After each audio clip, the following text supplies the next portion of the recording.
ये विनोद हमारे साथी CITU जो मजदूरों का संगठन है उसके पूरे प्रदेश के कोषाध्यक्ष हैं।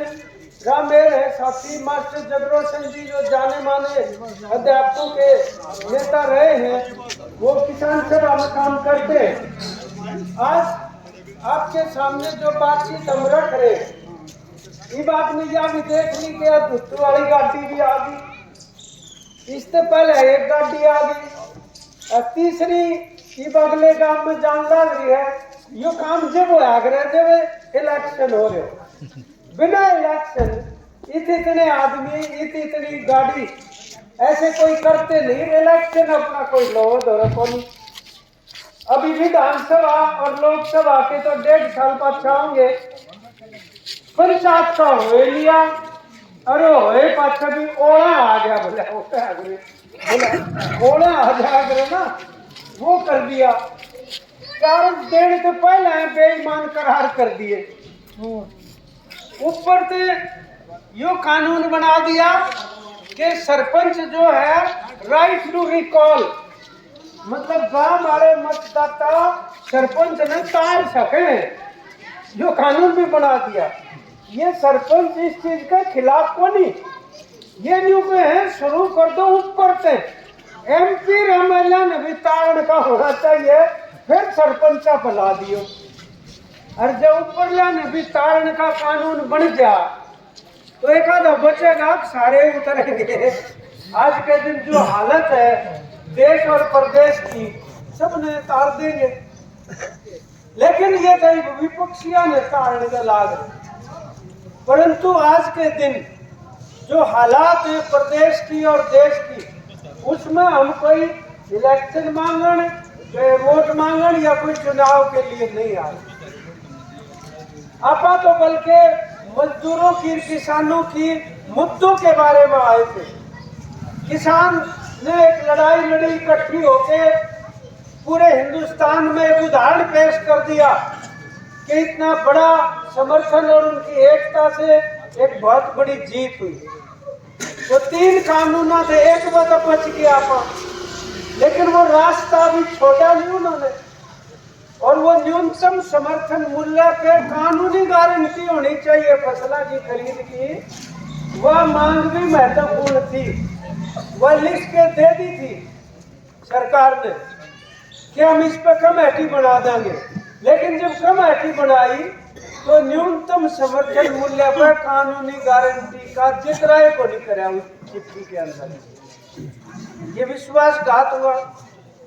तो हम उस बात को भी लेकर चल रहे थे, क्योंकि तो संघर्ष रैली है, मजदूर किसान संघर्ष रैली। तो न्यूनतम समर्थन मूल्य की हम तो कानूनी गारंटी की मांग कर रहे थे। पीछे तो जो है वो मौसम ने फसल बर्बाद कर दी। उसकी गल है ये दूसरी मांग उठ गई कि भाई सरकार जो है वो उस खराबे की भरपाई करे। ये खराबा 2 ढाल का हो गया, फसल बच जा तो समर्थन मूल्य को नहीं मिला वो खराबा, और ना बचा तो मुआवजे वाला और कंपनी के क्लेम वाला। अब कंपनी जो है 40-40 हजार रुपए, 40-40 हजार करोड़ रुपए सिर्फ 5 साल के अंदर कमा के ले गए। लोकसभा में आंकड़ा पेश हो गया और मन मर्जी है। अब कई लोग न्यू का दे किसानों के फर्क पड़ा, 2% ही देना है, बाकी तो गवर्नमेंट दे रहा है। तो जो गवर्नमेंट दे वो किसका है? वो भी तो हमारा ही है। वो कौन सा अपने घर से निकाल के दे रही कंपनियों को? मन मर्जी का प्रीमियम लगाते हैं वो। और अब जो ये नुकसान हुआ है फसलों का, कल अखबार पढ़ा होगा, हरियाणा सरकार का ये 72 घंटे में अपने नुकसान की जानकारी दे दे सरकार को लिखित में। मखा इतने 72 घंटे होंगे, इतने तो 2 रोले पड़ लेंगे उधर, वो तो लेकर के लगा रहेगा रोज। और उसने बेरा कुकर पट्टे का क्या % नुकसान हो गया। फिर या कह दी मेरी फसल मेरा ब्यौरा कंप्यूटर में चढ़ रहा होगा तो मिलेगा, ना तो नहीं मिल रहा है। ये कंप्यूटर पर लगे रहो, जाकर कैसे डा भाई मेरे वाली जब गिरदावरी होगी, जब पटवारी एक एक आदमी की फसल लिख चुका तो पोर्टल की कड़े जरूरत पड़ेगी उसमें। ये सारी चीज ये इस कसूदाने के लिए सारी सुविधा हटाने के लिए कर रखा है। अभी आप देखो परिवार का चार पत्र बना दिया और उसमें 2 लाख से ज्यादा आमदनी लिखकर मुनमर की अपन थोड़ी लिखाई है, लिख दी खुद लिख दी तो दे दे भाई 2 लाख की आमदनी में दे पाया। बुढ़ापा पेंशन और काट दी, मैं कहे बोले इसकी आमदनी गली होगी, विधवा पेंशन कट गई, ऊपर तो जो कहे हमने तो 250 रुपये बढ़ा दिए बुढ़ापा पेंशन के, एहसान मानो 250 तो बढ़ा दिए, काटी कितने की तो बता दो। सारा हरियाणा में अराजकता फैली हुई है और वो जो यूं का हम तो दूध के दोए हैं, कोई भी भाग ऐसा नहीं बच रहा जिसके अंदर भ्रष्टाचार रोज नहीं आता और कोई फर्क नहीं पड़ रहा। मतलब कमाल है भाई, तुमने शर्मिंदा भी नहीं और ये भी नहीं मान रहे कि हाँ भाई भ्रष्टाचार है हमारे राज्य में। वो न्यू के न्यू दूध के दोए भी हैं और सारी चीजा का भ्रष्टाचार भी है। भ्रष्ट पहले सरपंच बना दिए, बोला हम तो बेईमान हो इसलिए सब सारा सहयोग देते को निचार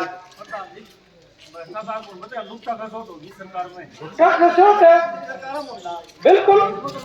41 करोड़ रुपए जो खिलाड़ियों को वो पैसा दिया जाता है इनाम का, 41 करोड़ रुपए का सीएजी ने निकाल के दे दिया, जो ऑडिट करने वाला महकमा होता है, जो सारे वही खाता ने चेक करा कर उसने बता दिया 41 करोड़ बालका के वजीफे तक खा लिए इन्होंने। और जब कोरोना का टाइम था उस टाइम पर गैर कानूनी तौर पर दारू बेच दी गोदामों में धका बिना परमिशन का, और उसका विधानसभा में बहस हो रही है और कमाल की बात यह कोई FIR नहीं।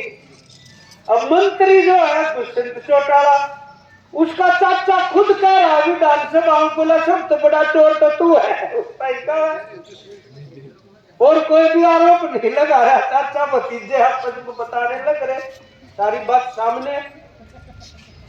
ये जो स्थिति बनी हुई है, हमारा ये कहना है कि भाई चाहे रोजगार का सवाल है, आजीविका का, जब तक नीति नहीं बदली जाएगी तब तक ये ना तो खेती बच सकती ना रोजगार। ये जब रुछोरे हमारे बेटे खड़े हैं यहाँ पे, पढ़ लिख भी लिए, रोजगार की भी इंतजार करते हैं, माँ बाप भी सोचते कुछ राहत मिलेगी। अब आप ये बता दो जिस महकमे में नौकरियां मिलती थी, जब वो महकमे बेच दिए, रेलवे का निजीकरण, रोडवेज का निजीकरण, बिजली का, PWD का, वन विभाग का, सारी चीज ठेके पर। हम जब यूनिवर्सिटी में पढ़ा करते उस टाइम पर 5 लाख सरकारी कर्मचारी था हरियाणा का पक्का, आज 2 लाख भी कोनी, जनसंख्या 3 गुना बढ़ चुकी। 1.65 है, 1.65 है, 1,65,000 बच रहे कर्मचारी, जनसंख्या 3 गुना बढ़ गई तो आज के दिन तो 15 लाख होने चाहिए थे। अब कित जाएंगे बच्चे बताओ भाई, आप निकाल नहीं रहे नौकरी। जो कर्मचारी रिटायर होता है, या हमारे कई भाई खड़े होंगे रिटायर, जो रिटायर होया उसकी पोस्ट भी उसकी डेडलाइन भेज दी घर, बोला ले जा अपनी ने, इनको नहीं भरनी हमने, यार कच्चे लागे कि तो कौशल विकास कह दिया, कहीं कुछ कह दिया, कहाँ जाएंगे। अब बताओ नशाखोरी नहीं आएगी तो क्या आएगा। और नशे भी पहला तो दारू पीने में नशा क्या करते, इम तो कोल्ड ड्रिंक माने, दारू में तो सिट्टार मेरा नीचे स्मैक। मैं तो अखबार में कई बार फोटो बोला पार्क में इंजेक्शन की सिरिंज वो पड़ी पाँव उड़ा, उससे नशा शरीर में। माँ बाप भी दुखी हैं, कहाँ हमारे प्रदेश हरियाणा, उनका देश हरियाणा, दूध दही का खाना, यहाँ पर 80% महिलाओं में खून की कमी है।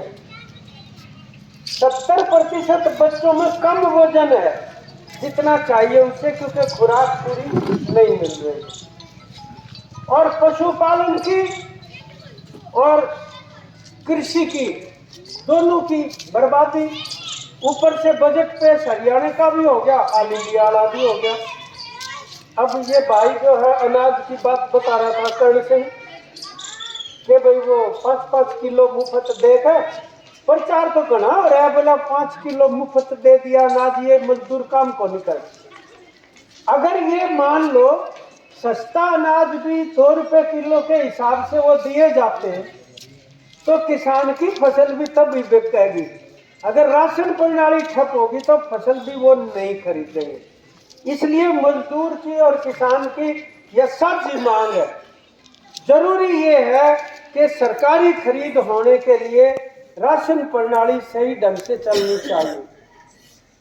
और यह बात न्यूनतम समर्थन मूल्य की हम करें। अब इन तमाम चीजों में सरकार कहती है पैसा नहीं है हमारे पास। पैसा जो आप ये लगा लो 2 साल के अंदर अंदर जितनी भी धन संपत्ति पैदा होती है ना देश में, किसान मजदूरी करते हैं अपने आप नहीं होती, 2 साल के अंदर जितनी धन संपत्ति पैदा हुई है उसका 40% हिस्सा लगभग आप भी समझ लो 3% लोगों के पास जा चुका। और जो नीचे के 50% लोग हैं उनका 10% हिस्सा भी नहीं आता, 10 पैसे भी नहीं आते, आधी जनता के मट्टा है। तो इसका मतलब धन संपत्ति की तो कोई कमी नहीं। सवाल ये जा की तरह ही है, जब 11 लाख करोड़ रुपया बकलम फेरी जा सके है बड़े बड़े पूंजीपतियों की, तो हम तो किसानों का कर्जा मुक्ति की बात कर रहे हैं, माफी की भी नहीं कर रहे। मुक्ति की हम क्यों कर रहे हैं मांग? क्योंकि यह लूट पहले ही हो चुकी किसान की। वो कर्जा नहीं था, वो लूट उसने करके घाटा कर रखा है किसान के। सच्चाई की बात यह है, क्योंकि उसको उसका मूल्य नहीं दे रखा। अभी सिरसिम का उदाहरण दिया, सिरसिम सस्ती तेल महंगा, धान सस्ता चावल महंगा, कपास सस्ती कपड़ा महंगा, चना सस्ता दाल महंगी। चने ने दाल बनाने में क्या करना पड़ा है? 2 फाड़ करते हुए ना, और तो कुछ भी नहीं, और छिलका भी घर रख ले। कोई तो हिसाब होना चाहिए। अब आप देख लो चावल का पैकेट जो आता है उस पर फॉर्च्यून लिख रखा, तेल का आता है सिरसिम का उस पर फॉर्च्यून लिख रखा। यह कंपनी अडानी की है। आटा भी आने लग गया, तो आटा आने लग गया, बेसन आने लग गया।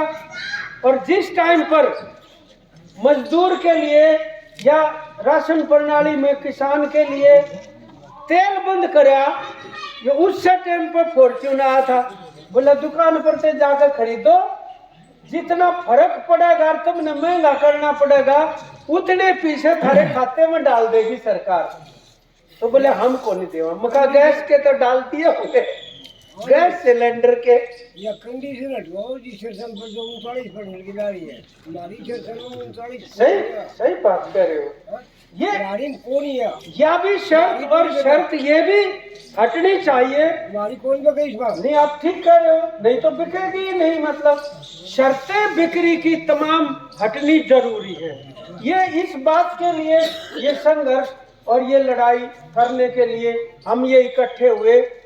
अखिल भारतीय किसान सभा, खेत मजदूर यूनियन और जो सीटू से संबंधित जो भी कर्मचारी साथी मजदूर साथी हैं वो, और ये इस देश के अंदर ये आवाज उठाना चाहते हैं कि जो सरकार ने कहना बहुत घनी तरक्की होगी, वो तो मानते ही नहीं इस बात को कि महंगाई और बेरोजगारी और कंगाली और कर्जदारी है ना।